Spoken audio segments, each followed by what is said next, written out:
Le régime des retraites complémentaires est très mal en point. Il y a des négociations en cours pour essayer de le sauver. Quelle serait la meilleure solution selon vous? Augmenter les cotisations, baisser les pensions de réversion, reculer l'âge de départ, enfin... Non, aucune des trois. Non. Il n'y a pas de problème de retraite en France. Je vais vous dire, je vais vous surprendre.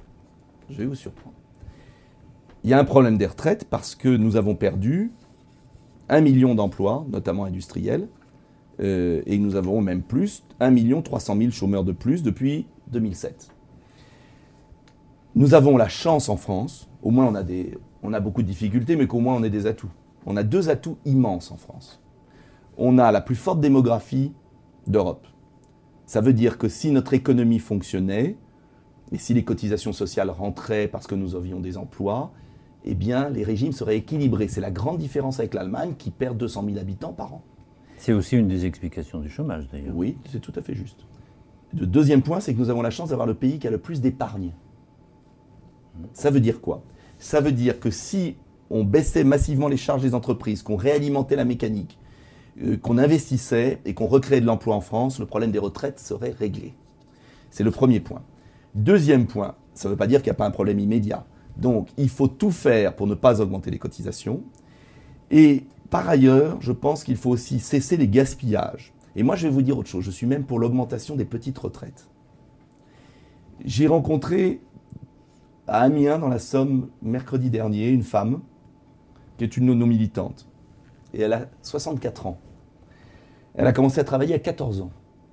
Elle a travaillé 50 ans. Elle a été licenciée économique 5 fois. Elle a été ouvrière, vendeuse, elle a fait les marchés, donc. Mais elle a toujours cotisé. Vous savez quelle est sa retraite? 860 €, retraite complémentaire comprise. 860 €.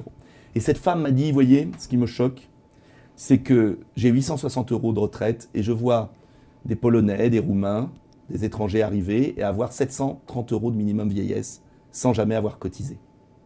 Ça ne veut pas dire qu'il faut exclure... simplement, vous comprenez le sentiment d'injustice. Qu'est-ce qu'on fait, Nicolas Dupont-Aignan? Ce qu'on fait, c'est que moi je propose que les gens qui ont cotisé toute leur vie voient au contraire réhabiliter leur retraite, remonter leur retraite. Il faut que pas un retraité qui a cotisé toute sa vie soit en dessous de 1 000 €. Mais vous allez me dire, ça va coûter cher, comment vous payez?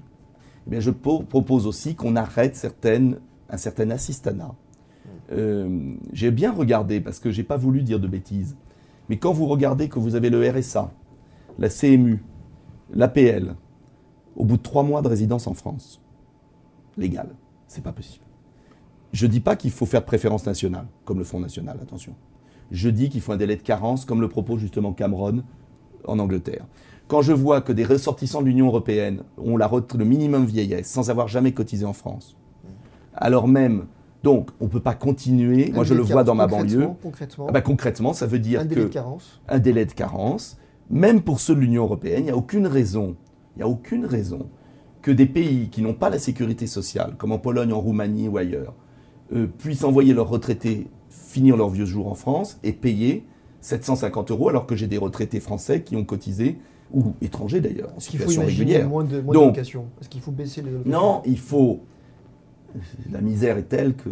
Mais il faut freiner l'assistanat d'un côté et renforcer de l'autre côté, les petites retraites de ceux qui travaillent.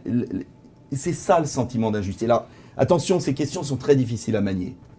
Parce que je ne veux pas donner l'impression que je dirais, par exemple, un étranger qui a cotisé toute sa vie en France, il mérite une retraite.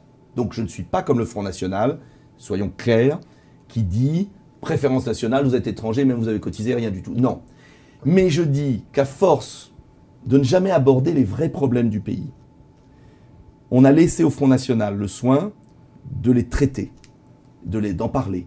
Et nous ne disons jamais la réalité. Donc je crois qu'il faut absolument revaloriser les petites retraites. Je crois qu'il faut arrêter un certain assistanat trop automatique. Je pense qu'il faut vraiment mettre de l'ordre dans nos systèmes sociaux. Et je pense que si on relance l'économie avec de vraies mesures pour relocaliser les activités en France, on aura la masse financière pour payer nos retraites. Contrairement à ce qu'on veut nous faire croire. Mais on veut nous culpabiliser en permanence. C'est ça que j'aime pas.